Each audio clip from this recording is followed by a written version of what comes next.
Bom dia, o meu é Manuel Stahlbauer, sou membro da equipe do Cálculo 1 e hoje vou fazer uma aula sobre uma videoaula curta sobre dois elementos básicos, que são os números, sistemas de números, são os números reais, e também sobre funções. Então, vamos lá.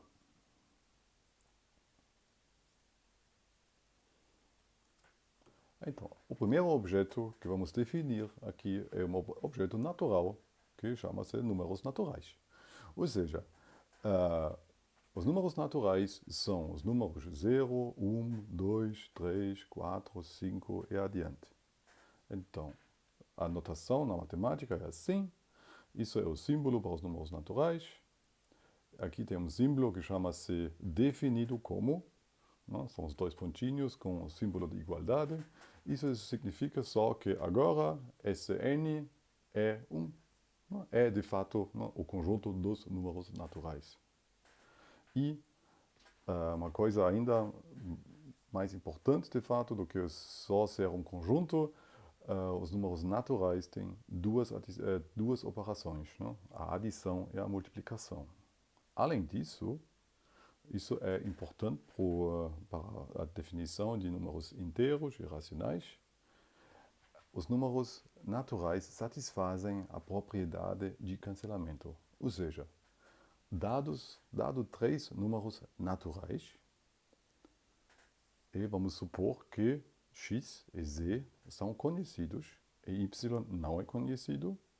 Então, se você sabe que existe uma y que satisfaz essa equação, não? X mais y igual a z, então o que eu sei é que, ótimo, y é unicamente determinado.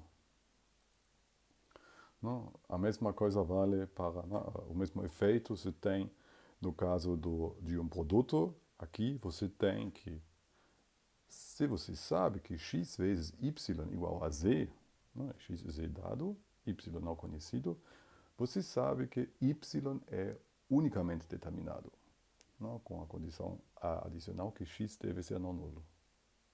Então aqui temos sempre o básico, não? X igual a 5, z igual a 15. Então aqui você sabe, y igual a 10 vai resolver essa equação e y igual a 3 vai resolver essa equação. Tá. Então, baseado nessa propriedade de cancelamento, vamos definir o seguinte. Não? São os números inteiros, inteiros e os números racionais. Ou seja, nós vamos juntar os números negativos aos números naturais e também, não? Isso vai dar os números inteiros. E para obter os racionais, vamos considerar todas as frações de números inteiros, não? Com a restrição que o denominador tem que ser não nulo. Qual a vantagem? Então, com esse em que, não? Você ainda podem fazer uma adição e uma multiplicação. Além disso, você sabe que essa equação sempre tem uma solução. E, além disso, é unicamente determinado. Não? Ou seja, a extensão permite calcular. Isso é a única, não é a única, não? É a motivação de considerar os números racionais. Então, mas por quê? Então, não, isso eu já falei, mas não, eu quero salientar esse efeito só para definir os números reais. Não? Porque, não, de fato, a ideia é o seguinte: eu tenho as equações, eu quero resolvê-los e a resposta é simples, por isso eu vou precisar dos números reais. Então, de fato, não, isso eu já falei, não, a primeira linha não, diz que não, já o exemplo simples de x² igual a 2 vai dar uma solução que não é racional. Isso é bem conhecido, de fato já a escola de Pitágoras sabia disso. Então, ou seja, o que vamos fazer? Vamos juntar, de fato, essas soluções aos números racionais.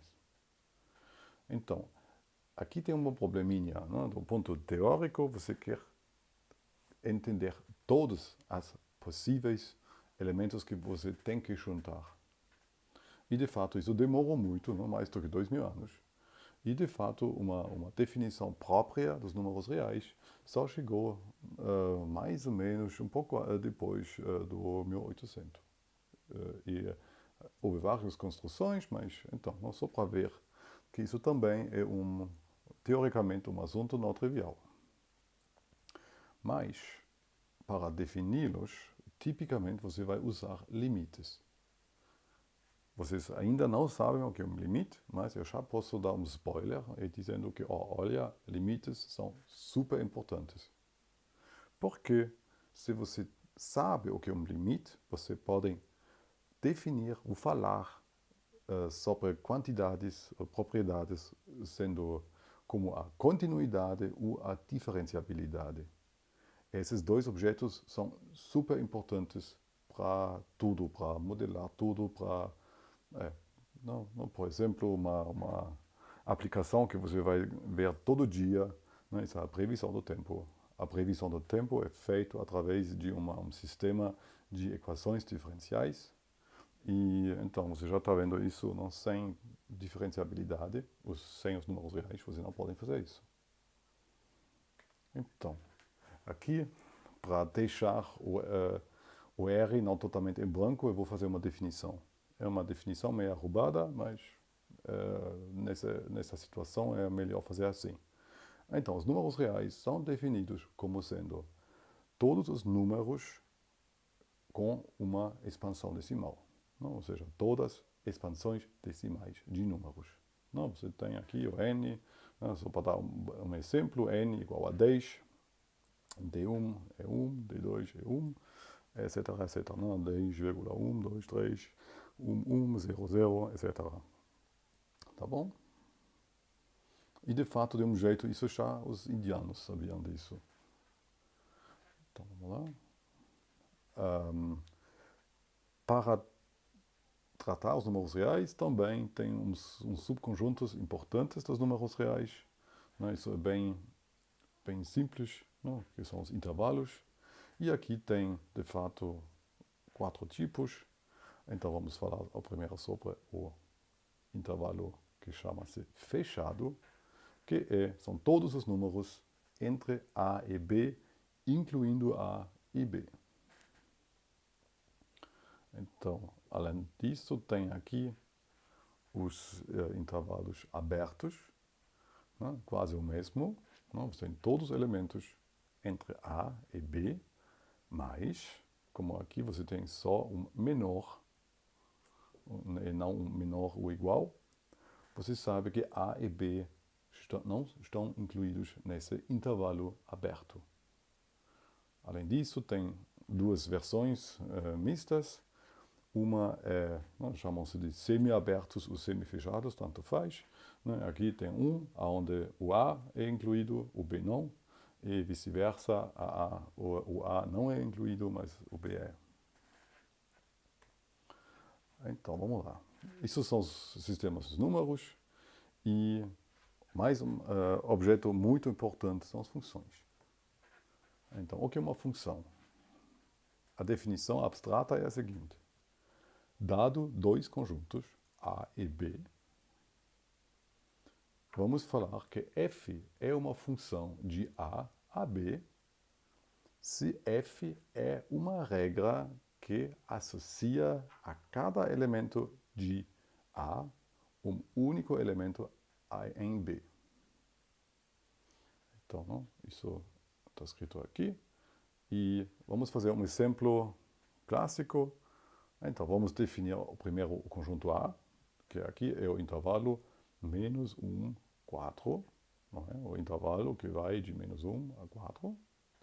E a minha regra agora é definido como sendo o quadrado. Não? Ou seja, é uma definição algebricamente. E, como se sabe, não? O produto de dois reais é real. Então, f de x está em R, ou seja, o b aqui pode ser os números reais. Então, na matemática tem também uma notação um pouco diferente, que é, de fato, mais econômico. Não? Você vai escrever f, é uma função que vai de A para B, que manda x para f de x. Não? Só uma linha só para muita informação. E aqui temos que dar uns nomes. Não? O A chama-se domínio, o B o contradomínio, e f de A, não? Que é um subconjunto de B, chama-se de imagem. E também, isso é uma coisa mais conhecida do ensino médio, às vezes você vai escrever y igual a f de x, não? Ou seja, y igual a x quadrado, se vamos combinar esses dois exemplos. E então, isso é uma notação comum, mas o problema é que você tem que especificar também, não? O domínio e o contradomínio, que é mais curto aqui. Então, aqui temos um exemplo, né? Aqui falei já muito, e aqui vamos dar exemplo abstrato, uns exemplos abstratos de situações aonde, que podem ser ou não funções. Então, vamos ao primeiro, no exemplo no meio. Né? Aqui você vai ver, para cada elemento A, essa aresta indica a imagem de A, ou f de, né? Isso é o x, e isso é o f de x.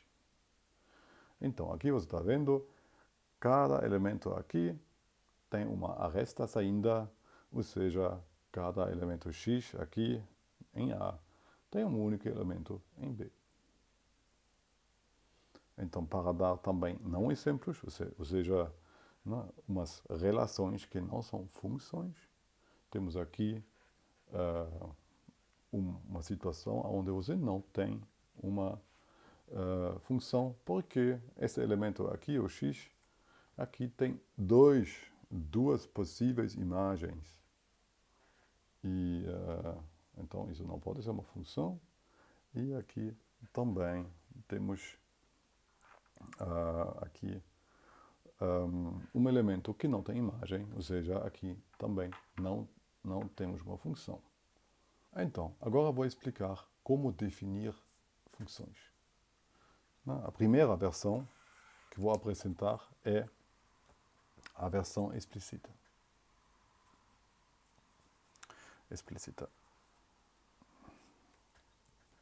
Isso de fato já vimos, isso é só definir f de x igual a, isso é um exemplo, não? X quadrado. Vamos fazer um pouco mais sofisticado. Você tem uma regra certa e isso é uma definição explícita. A segunda versão é um pouco mais avançado. Isso é a versão implícita, o que se faz aqui, e isso é usar uma relação.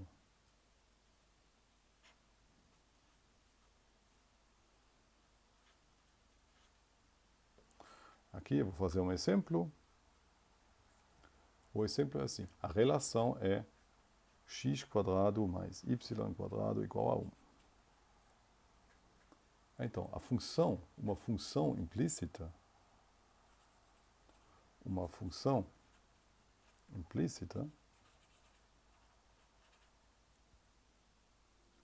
f é uma função. Tá ok. X quadrado mais f de x ao quadrado igual a 1 para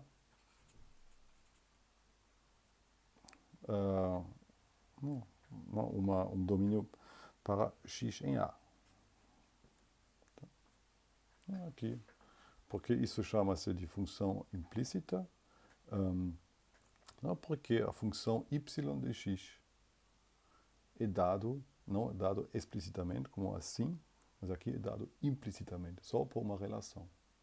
Aqui, nesse exemplo, não é complicado resolver. De fato, aqui você vai, essa função aqui tem uma versão explícita. No exemplo, eu posso resolver essa equação para y, f de x igual a, então o que se tem é 1 menos x quadrado, raiz, e de fato aqui tem duas escolhas, não? Porque não, você sabe o que fizemos aqui é de fato tirar uma raiz tem duas soluções e temos que escolher uma deles. Ou seja, podemos, por exemplo, botar o que é menos, e isso para x em. Então, vamos ver quando essa raiz é definido, e essa raiz é definido em menos 1.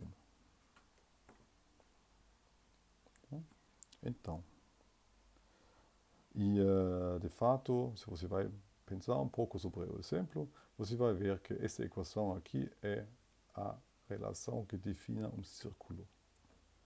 E essa função aqui, de fato, é a parte abaixo do eixo x do círculo. Tá?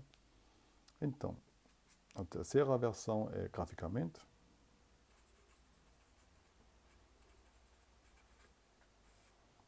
Ou seja, o que você tem é... Você tem aqui os eixos, e nos eixos você vai ter a sua função. E a relação é simples. O que você vai fazer é, você vai, dado um x aqui, o valor f de x é exatamente o que você vai receber aqui. Então, isso é a definição gráfica de uma função. E o que tem mais? Aqui, isso é também uma coisa que é mais direcionada às aplicações. Isso é interpolação.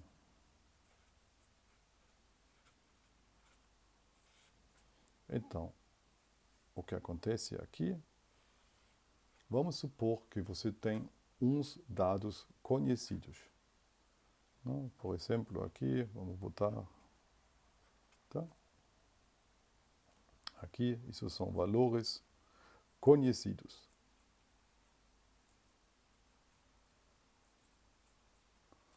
Não, pode ser por medição, ou não sei. Não. De um jeito conhecido, o dado. Então, o que posso fazer agora é, eu posso tentar de achar uma curva que vai, através de todos esses pontos, e defina uma função. Tá? E essa versão azul chama-se de aproximação, chama-se de interpolação. De fato, aqui tem vários jeitos de interpolar valores. Né? Você pode fazer uma versão linear, né? Aqui você só tem retas, ou você pode fazer uma coisa mais suave para definir a função. E agora, o que você tem é a sua função. Né? O valor x vai para lá, e beleza. Né? Isso tem uma aplicação muito importante, porque, por exemplo, se você tem o C++, né, essa linguagem para programar, o que você tem aqui são todos os libraries que usam o Sen. Isso é implementação são do Sen, ArcSen, etc. Eles são de fato baseados aqui nessa interpolação. E, para fechar, o jeito de definir também tem uma versão explícita, mas por partes. E aqui eu vou só fazer um exemplo simples, só dois casos. Não? Eu vou botar aqui a função que é, não? Quando x é maior ou igual do que 3, eu vou botar aqui 1/3 de x, e aqui o sen de x para x menor do que 3, e Vou fazer o gráfico dessa função. Então, essa gráfica, o que ele vai fazer? Não, aqui. Para x igual a 3, a função é, estamos nesse caso aqui, e nesse caso o valor dá 1. E acima de 3, não, você vai ver que você tem aqui, de fato, uma reta.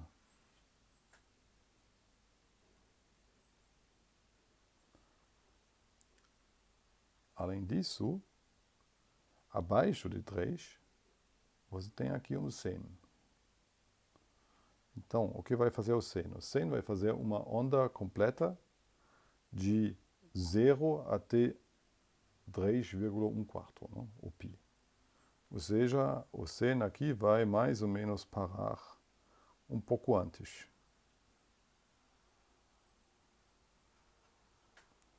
E depois temos aqui.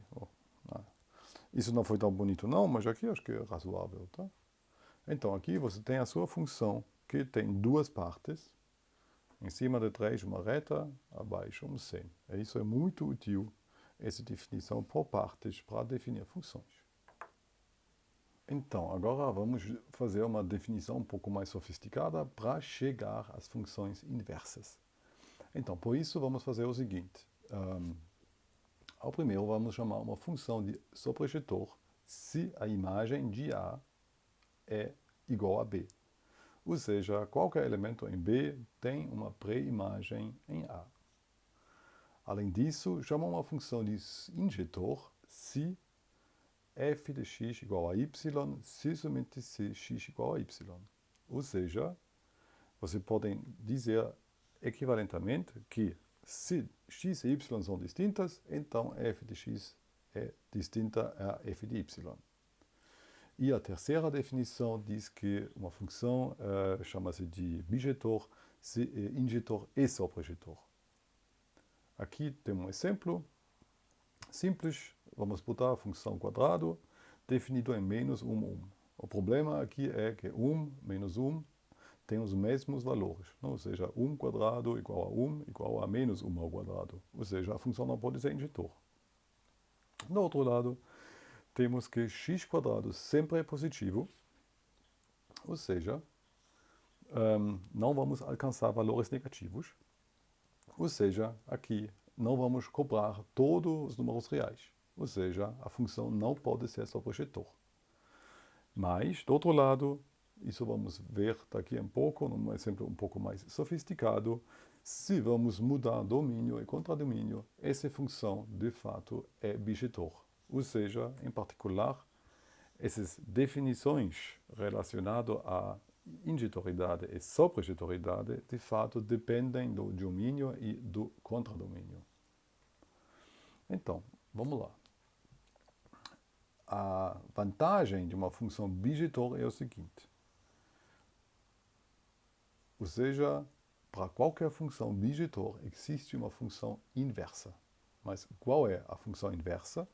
Então, uma função inversa é o seguinte. Se f é de A para B, então a inversa vai fazer o inverso, não? Vai para B de A. E, além disso, isso é a parte importante, o que vai acontecer é, se vou aplicar f de menos 1 a f de x, então eu vou obter x. Além disso, se eu vou aplicar f à inversa de f de y, eu vou obter y de novo. Estou vendo aqui que eu esqueci de botar parênteses, então eu tenho que,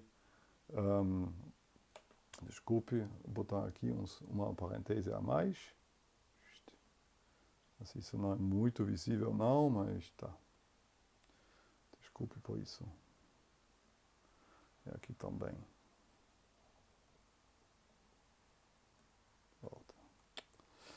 Isso eu vou deixar para você, né? Aqui falta também uns parênteses. Então, aqui essa definição abstrata parece ser ruim, mas, de fato, se você vai fazer o exemplo com os bolinhos, acho que vai ser óbvio o que vai acontecer. Então, não, como eu falei antes, f é uma função de a para b. E ela tem que ser bijetor. Ou seja, aqui temos um exemplo de uma função bijetor, pois. Olha só, cada elemento em B tem uma aresta. Ou seja, a aplicação tem que ser sobrejetor. Além disso, cada elemento em B aqui só tem um único elemento, uma única aresta chegando. Ou seja, a função tem que ser injetor. Então, mas como definir agora a função inversa? Então, nós queremos obter essas condições e o que funciona isso é só mudar o sentido da aresta. Ou seja, aqui você tem a função inversa, que manda elementos aqui em B para elementos em A. Ou, mais especificamente, você tem aqui uma versão analítica, não? Você tem essa função que vai de menos 2, 0 a 0,4, x vai para x quadrado. Então, a inversa dessa função é exatamente menos a raiz de x. Então, o que vamos fazer agora eu vou dar uns exemplos e explicar como definir a inversa, a função inversa graficamente. Então, construção gráfica. Então, o que eu vou fazer é o seguinte. Eu vou considerar a função sen de x. De fato, isso funciona para qualquer outra função. E eu vou considerar a função sen de x entre 0 e π6. Pode ser qualquer, mas aqui eu vou só para ter um exemplo específico. O que você tem é isso. E o valor aqui é 1. É o início do sen. Então, agora eu quero definir a função inversa. O que eu vou querer eu tenho aqui o x, eu vou por lá e eu vou por lá. E aqui eu estou com f de x. Tá? Então, agora eu estou procurando uma função que manda f de x para x. Ou seja, o que eu tenho que fazer, eu tenho que usar essa distância botar essa distância aqui. E depois, como sendo o valor da função, estou aqui. Então, esse valor aqui vai ser o novo valor da função.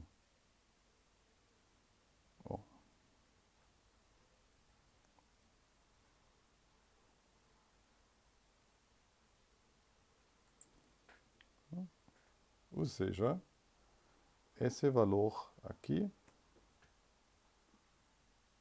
é a minha função inversa. Tá? Bom, x vai para f de x, então o que eu fiz de fato é só virar a coisa. Tá? Então, se eu vou fazer isso com todos os pontos, você vai ver... desculpe, não. O que dá para observar, de fato, por isso eu botei aqui essa linha no início, que, de fato, esse pontinho aqui é nada mais do que a reflexão desse ponto em torno do eixo da diagonal. Ou seja, se eu vou fazer isso para todos os pontos, eu vou obter aqui o gráfico da função inversa usando uma reflexão no diagonal.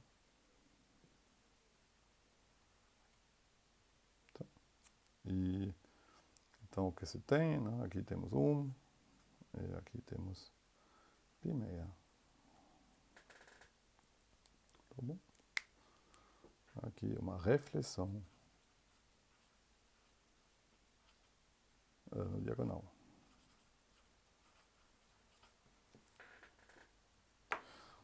Também tem uma versão mais animada. Olha só, aqui temos a função original.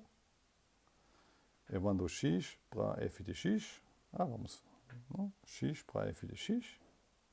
Então, eu quero fazer agora a volta. Ou seja, quero mandar f de x para x. Né? Isso é a inversa. Então, o que eu posso fazer? Né? É simples. Eu só vai mudar aqui a orientação. Beleza, eu estou na situação normal. Aqui é f de x. Eu vou mandar para x. Tá? O que não gosto que aqui, eu não gosto que o sentido positivo aponta para a esquerda. Então, o que eu vou fazer? Eu vou fazer uma reflexão nessa linha aqui. Não? E o que eu vou obter é nada mais do que esse gráfico aqui. Tá? E agora basta virar aqui para 90 graus. Mas você pode esquecer isso. É só uma coisa roubada.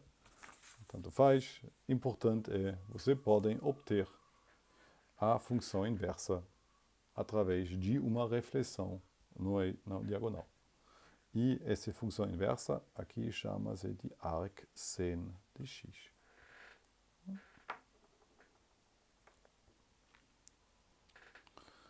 Então, agora vamos fazer um exemplo específico.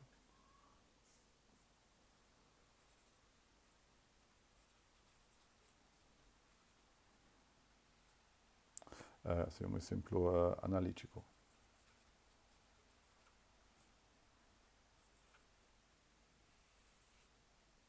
A minha função, de fato, é o seguinte. F de x igual a x² menos x menos 1. Agora, eu quero achar a função inversa. Por isso, eu vou aplicar o Bhaskara.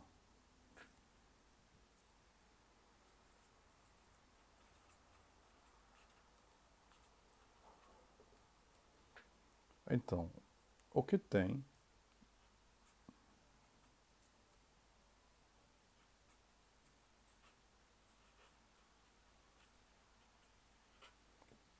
Então, o que eu fiz uma pequena mudança. Eu coloquei o f de x para o outro lado. Mas Bhaskara vai me dar que isso vai implicar que esse valor aqui só tem duas opções, duas soluções, e por Bhaskara essas opções são o meia mais o menos a raiz de 1/4 mais 1 mais f de x, que é igual a 1/2 mais ou menos 1/2 raiz de 1 mais 4 mais 4f de x, que é igual a 1/2 1 mais ou menos 5 mais 4f de x.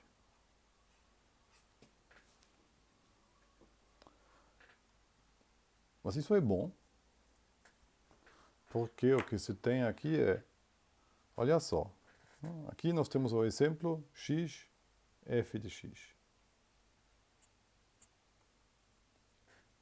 Aqui f de x, x. Tá? Só que agora temos duas possibilidades. Tá?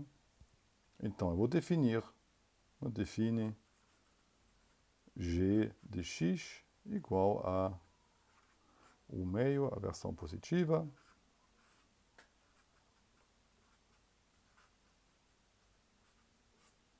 e h de x igual a 1/2, 1 menos raiz de 5 mais 4f de x. Tá? Então, o que falta agora, de fato, é achar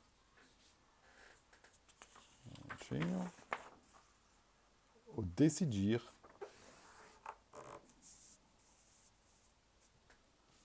aqui você tem dois candidatos e você quer definir, olha só, mas por favor, me fala qual é a versão certa da coisa. Então, e aqui a chave, de fato, é o domínio. Chave,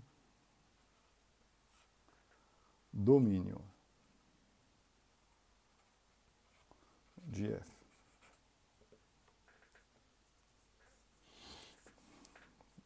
O contradomínio, de fato.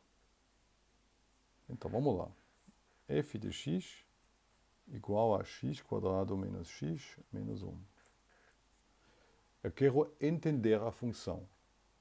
Por isso, eu vou modificá-lo um pouco. E o que eu vou fazer, de fato, chama-se de completar quadrados.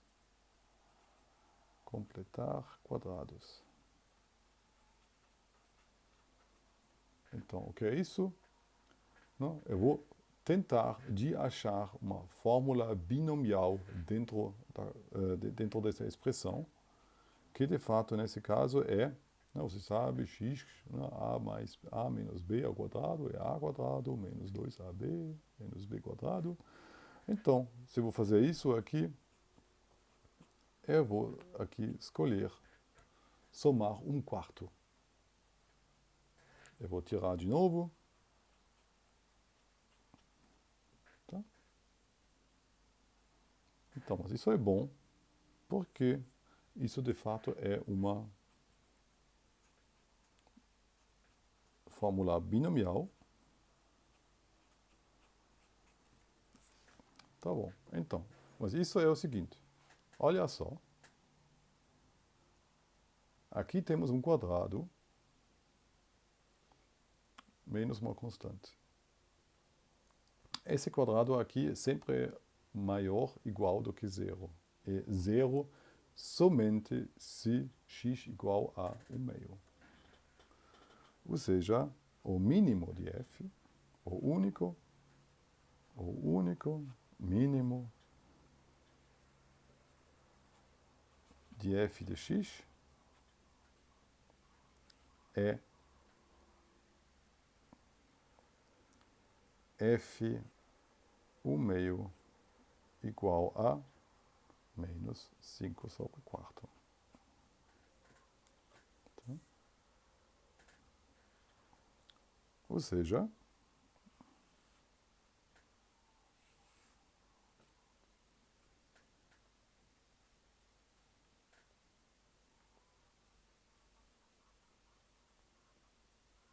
esse pontinho aqui é o valor mínimo dessa função. Ou seja, se você sabe um pouco de parábolas, de fato não é necessário de saber, não, você sabe que mais ou menos a função está assim, mais ou menos. Tá? Então, o que se faz agora é, você tem que pensar na versão gráfica. Não? Você vai ver que um ponto aqui, não, aqui temos f de x. Agora eu quero achar as pré-imagens. Ou seja, um x, não, tal que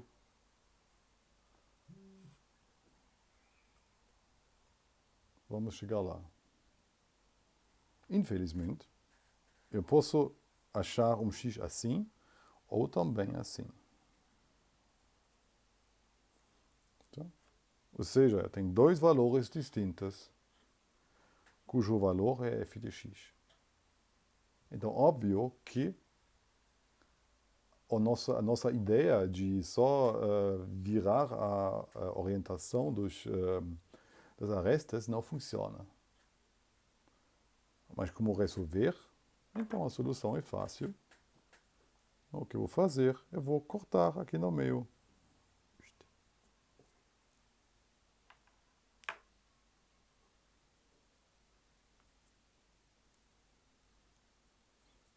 mas com esse corta no meio, o que eu vou receber é uma função 1, f1, que é uma função que vai de 1 meio infinita para, então, não tudo é maior do que menos 5 sobre quarto infinita e f2, que é a versão negativa.